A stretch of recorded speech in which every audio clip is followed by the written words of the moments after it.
Do you swear to tell the truth, the whole truth, and nothing but the truth, and God may help you? Yes. Thank you. Okay, salamat. Thank you, Comsec. Salamat, Colonel Espinido. Please proceed with whatever you want to say. Before my opening statement, Your Honor, Mr. Chair, I would like to thank to my God for allowing me as one of your resource person here in this Quad Committee. And to our Senior Deputy Speaker, Honorable Don Gonzales, sir, and Deputy Speaker, Honorable J.J. Suarez, sir, to all the Chairman of Quad Committee, members, uniform personnel, senior officers, visitors, good morning, sirs and ma'am.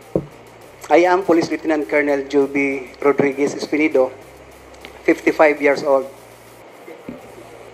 28 years in service, and I assign presently at Police Regional Office 8 and Department, Personnel Department, and my previous assignment, Your Honor, Mr. Chair, when I was assigned in Samar and Leyte and Albuera and Uzamis. Just only a brief and concise opening statement, Your Honors, Mr. Chair. For the information of sa lahat naman, I was victim and robbery hold up with my family before I joined the PNP, and victim also in extortion. I said victim in robbery hold up and extortion because that group in Leyte for almost 8 years nahuli yung grupo, ako pa ang nakahuli nang magpulis ako. Victim in extortion because kami na ang na-hold up, yung mga pulis magpunta sa amin para maghingi ng pang-diesel, pang-fuel, para hulihin ang suspect.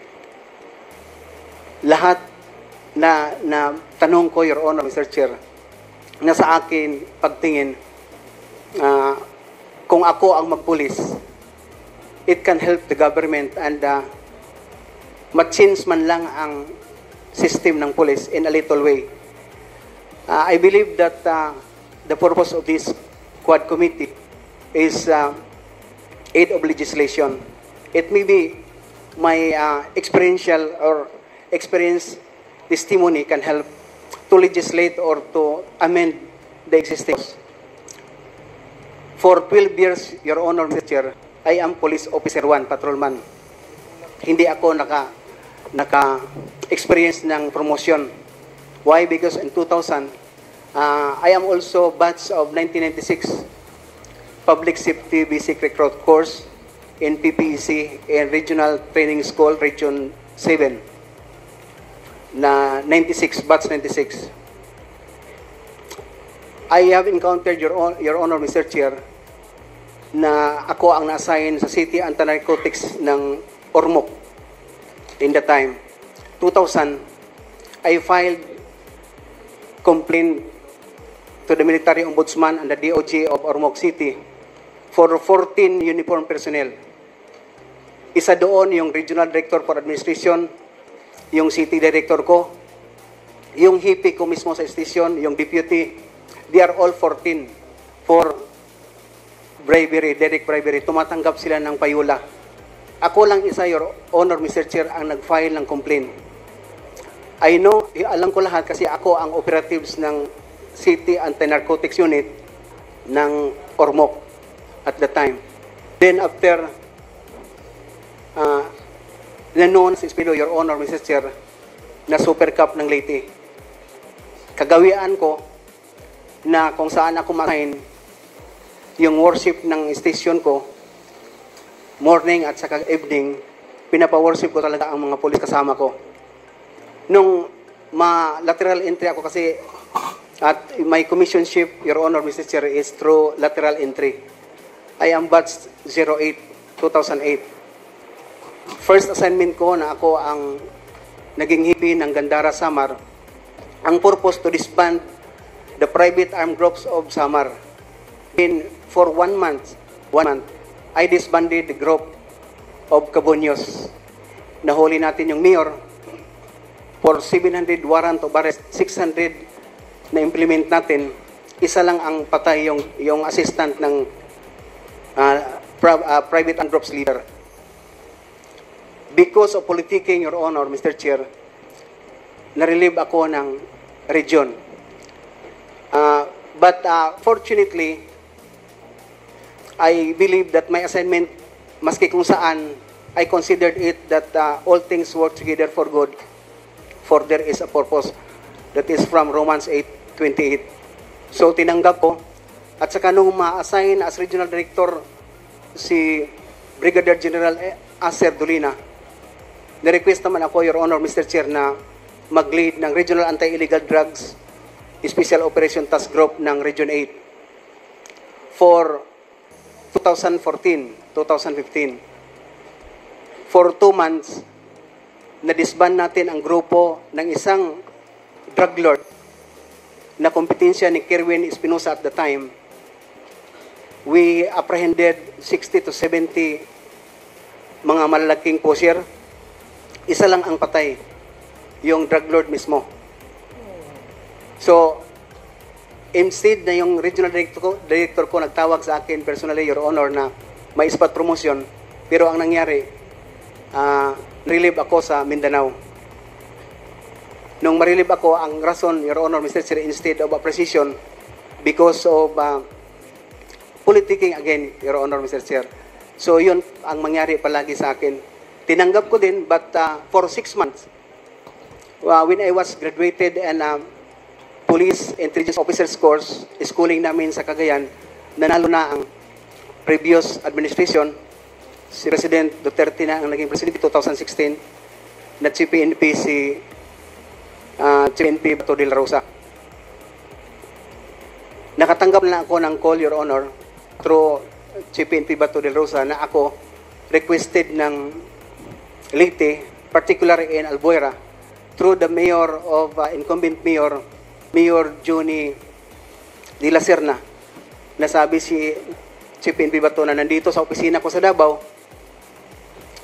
nagpunta, kaya ikaw ang requested, kaya ikaw lang ang kinakatakutan ni Kerwin Espinosa. So ako, Your Honor, taga Leyte, so parang akong, I am very impressed and happy for that information because makauwi na din ako sa amin. But yun na, Your Honor, Mr. Chair, nung ma-assign ako, siyempre ang instruction, si Kerwin Espinosa, i-disband. No?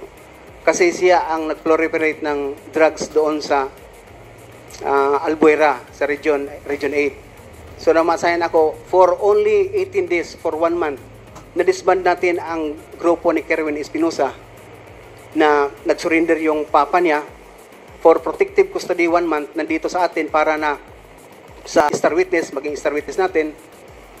Fortunately din, si Kerwin Espinosa nahuli sa ibang bansa. For my 6 months na nahuli natin, nakakonfiskate tayo ng drugs for 14 kilos, more or less, yung baril na 60 to 70 pieces na long and short firearms. Walang namatay sa operasyon ng illegal drugs.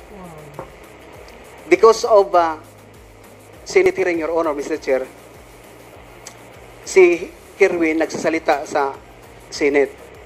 And before nagsalita si Kerwin Espinosa, may reporting ako sa office ni Chief PNP Bato the day before the Senate hearing. Doon mismo, Your Honor, Mr. Chair, nakarinig ako kay Senator Bato na ako involved ng drugs. Sabi daw ni Kerwin, tumatanggap ako ng 20,000 per month na na-assign ako sa Davao. That is the first time, Your Honor, Mr. Chair, na paluha ako, nagtingin kan Sir Bato, na nasali na yung pamilya ko, yung buhay ko, na disband na si Kerwin Espinosa. Why I am here, sir? Para mag-report sa iyo na accomplish ang trabaho. Although hindi sa akin yung responsibility na namatay si Mayor. But sabi ni Chief PNP Bato at the time, na hindi nandito si Colonel Ferro. Colonel Ferro, sir, is head at the time of anti-illegal drugs group. PIDIG na yon. pidig na ngayon. Di siya na-promote So, kawawa naman, oy. Kinonfirm ni Colonel Fero na ako daw tumatanggap. Sabi ko, saan man si Kerwin, sir? Hindi din ibigay sa akin si Kerwin. Ni isang bisis, isang minuto na si Kerwin ibigay sa akin nung mahuli si Kerwin, when in fact ako ang team leader ng folder ni Kerwin Espinosa. So nagtaka na ako, Your Honor, Mr. Chair, but I believe in God that the truth will set me free.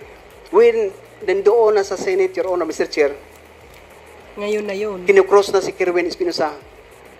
Stated sa documents naman na sa lahat ng tanong ng mga senators at the time, na lahat ba tumatanggap ang tanong, ang sagot ni Kerwin Espinosa? Hindi lahat, sir, maliban Sir Espinido, na instead na hingian ko siya ng bank account, isend sa akin yung Bible verse. So, na-impress ako, Your Honor, but disappointed because alam ko na si Kerwin, magtanggap talaga yun na totoo kasi nandyan hinawakan nila si Kerwin Espinosa at that time, Your Honor, Mr. Chair. So, nagkataon, may trust tayo sa Panginoon na hindi talaga totoo. So, nangyari na hindi totoo. Nung medyo may bikil na kami ni Chief PNP Bato, Your Honor, Mr. Chair, gabi, mga 9 o'clock, right after sa Senate inquiry, tinawagan ako ni Chief PNP Bato na, okay, isog ka man sa Bisaya pa, doon ka sa Usamis. Tingnan natin. So, maraming nagsabi, Your Honor, Mr. Chair, na kung ako magpasahin ng Usamis, mamatay, patayin. Kasi kung ilagay sa baba ng buhaya.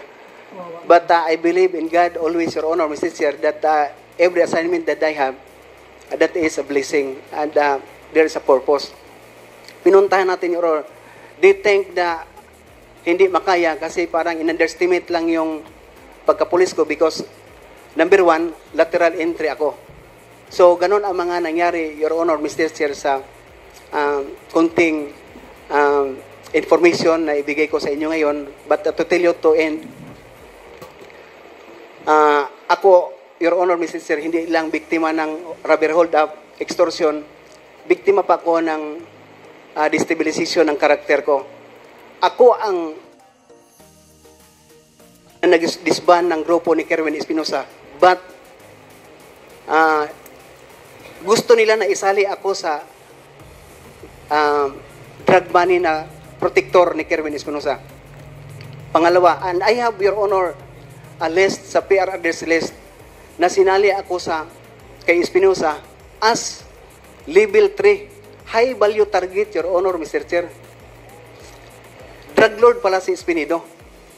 So, doon na naman sa Usamis, nung ma-accomplish natin ang Usamis, Your Honor, Mr. Chair, pinapareport na naman ako sa office ni Police Brigadier General Archie Gamboa na sinabihan ako doon na, Juby, involved ka pala sa Malaysian drug trafficking.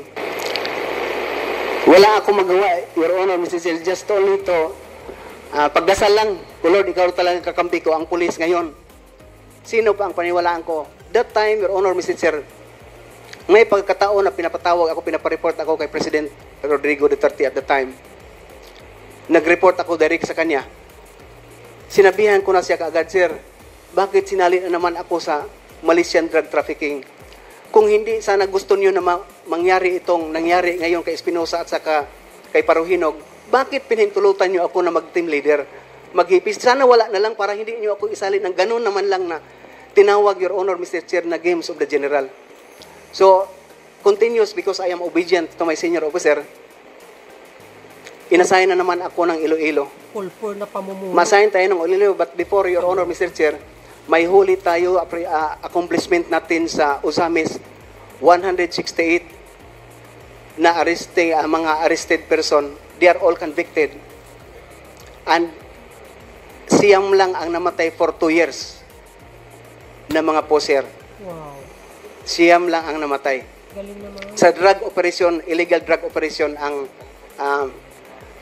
masasabi ko, Your Honor, Mr. Chair. So, nung ako ma-assign sa Bacolod, from Iloilo, going to Bacolod, going to part of Negros Oriental, na mag-report ako na malapit na makuha natin, Your Honor, Mr. Chair, kung saan talaga ang drugs, going to Negros Oriental. pinaipa-stop ako ng trabaho kasi mag-report si Espinido sa krami kay kasali sa 357 drug watch list na naman.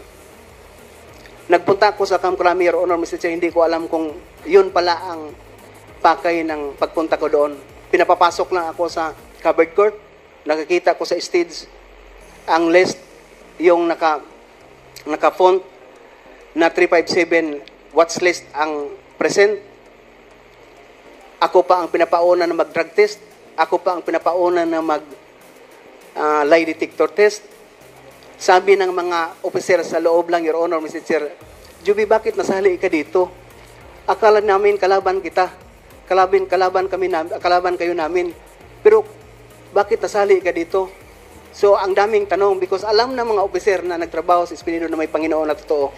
So, best practices for me, Your Honor, Mr. Chair, before I end.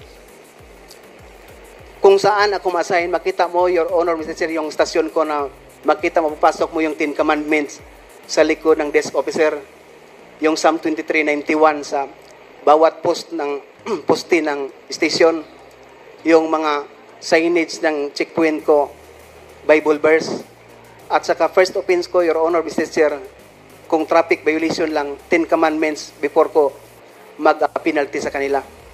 Just to give emphasizing the police officer and even the constituents na talagang may Panginoon. Kasi sa akin, Mr. Chair, Your Honor, yung mga pusher at saka user, they are all victims. Bigyan ko sila ng second chance. Kaya lahat ng mga istasyon na assign ako, I call the attention of the executive, the mayors, the siblings, and the other relatives. Nakausapin ko sila to give them a second chance.